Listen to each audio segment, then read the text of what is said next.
Welcome to the first episode of Manpractice. I'm your host, Aaron Vincic, and I'm excited to be here today and to get this party started with this. Seems like it would be most useful to talk about what is Manpractice.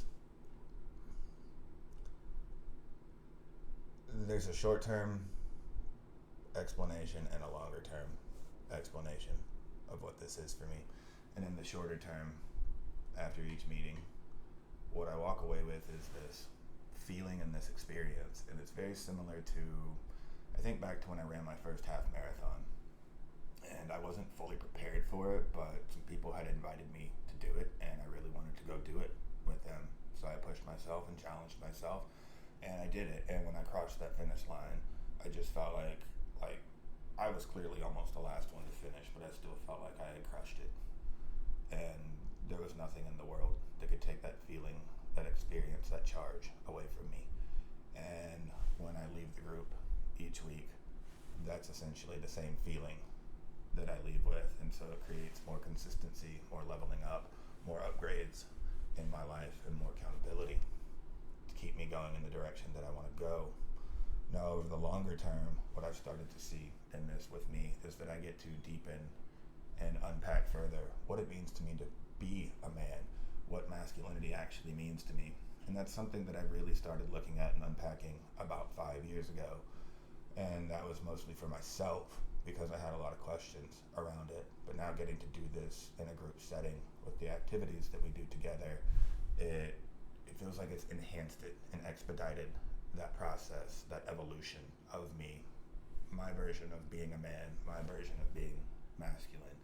Because I don't subscribe to the fact that there's a one-size-fits-all cookie-cutter version of what it means to be a man, what it means to be masculine, and I think it's beautiful that in this, we're all redefining and rewriting our own versions of it. This is achieved by, right now, a core group of men that meet up once a week. We've got a couple leaders. We bring activities that incorporate elements of integrity, accountability, brotherhood, fun and play. In this, though, there are two requirements, and they're a little risky. And so I found the risk to be useful for me, though, and the risk to be useful for everyone else. Because if I don't have skin in the game, if you don't have skin in the game, then I typically don't put in the same amount of effort. And those two risky investments are your vulnerability and your time. And those are two things that are very precious and very valuable to me. And so those are requirements: to be willing to be vulnerable and to be willing to invest, hour and a half of your time each week.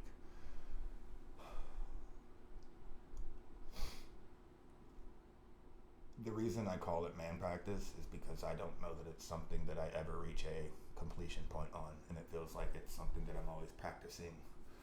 One of my favorite mentors is a martial artist, and he always would like to ask me, when was your last practice, and how good was your last practice? And so that's the same challenge and invitation that I'm going to present to you right here, right now.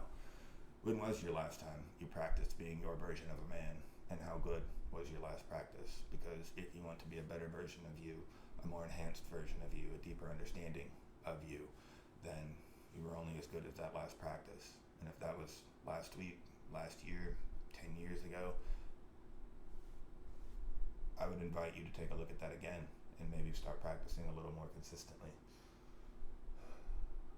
Over the longer term of doing this, the results that I've started to see in myself and some of the men around me have been, in the shorter term, there's more confidence, more assertiveness, a more willingness to be open and vulnerable with people. And then in the longer term, I see people start to develop, as well as myself, their personalities and who they are a lot more. And to me, that's a lot of what it means to be a man, is understanding who I am and who I want to be and where I want to go.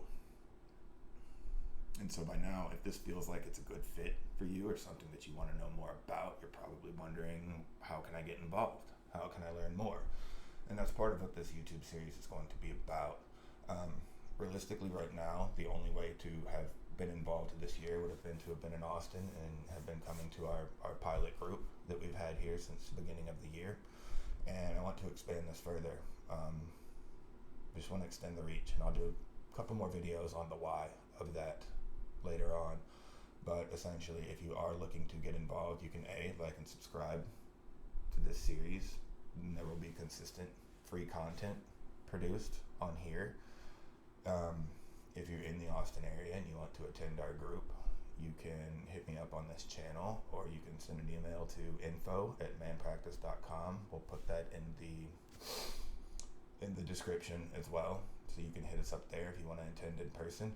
And if it feels like you don't have what you're looking for in your life right now as far as this type of community, this type of brotherhood, then hit me up again on the channel at the email address posted in the description, and we can work together with you on starting your own group. And so in the weeks to come, I'm going to talk a little bit more about who I am, a little bit more about why I'm doing this, what qualifies me to do this, and the overall direction that it's headed, because of the impact this has had on me and the impact I've seen it had on other people. This is something that needs to be shared. That's my sentiment, that's my feeling anyway. So there will be more virtual content to come. There will be some Facebook groups and some other virtual workshops and ways to get involved. So again, look forward to seeing you very, very soon. Thanks.